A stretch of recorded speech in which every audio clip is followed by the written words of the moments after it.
In the summer of 1937, the world was already smoldering when a full-scale war erupted between Japan and the then Republic of China. What began as a skirmish at the Marco Polo Bridge outside Beijing rapidly spiraled into the Second Sino-Japanese War, a brutal 8-year struggle that would eventually merge into the greater storm of World War II. Japan did not beat China in the way armies crush opponents in a single campaign. There was no grand surrender on a battleship deck, no Chinese government signing articles of capitulation. Instead, Japan achieved a devastating but incomplete military dominance for several years, through superior organization, modern weaponry, ruthless tactics, and the fatal disunity of their adversary.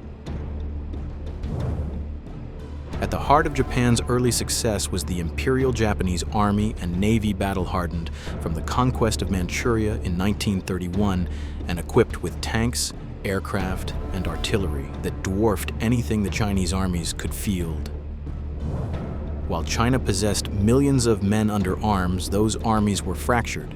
Chiang Kai-shek's nationalists controlled the central government, but powerful warlords still ruled entire provinces with private armies.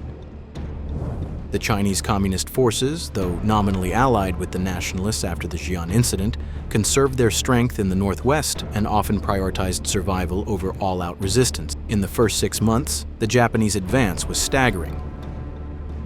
Shanghai fell after 3 months of apocalyptic urban combat that cost both sides over 500,000 casualties.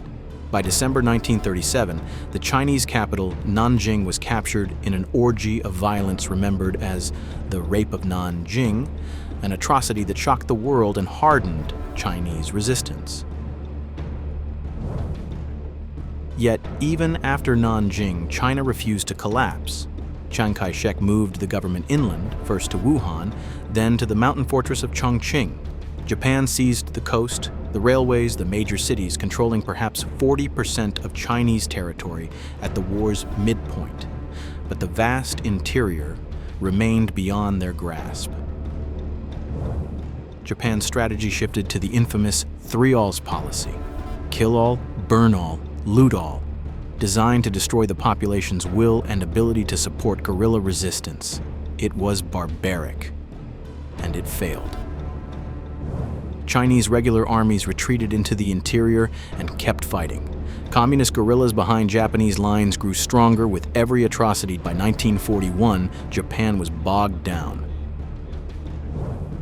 The war that Tokyo expected to win in 3 months had already lasted 4 years and was consuming resources needed for the coming showdown with the United States and Britain. When Japan attacked Pearl Harbor and swept through Southeast Asia, the China theater became a secondary front, still bleeding Japan white, but no longer the main effort. The turning point came not from a single battlefield defeat, but from the wider war. American air power began pounding Japanese cities from bases in China. The Burma Road was reopened.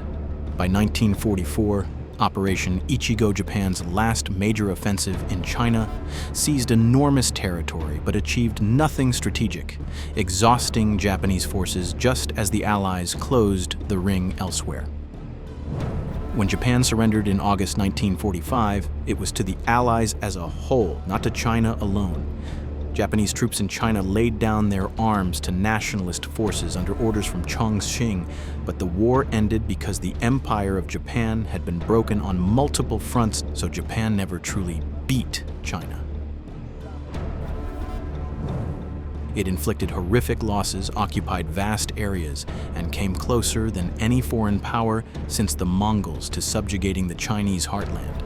But China, fractured, outgunned, and bled white, simply refused to quit. In the end, it outlasted its invader survival itself, becoming the ultimate form of victory.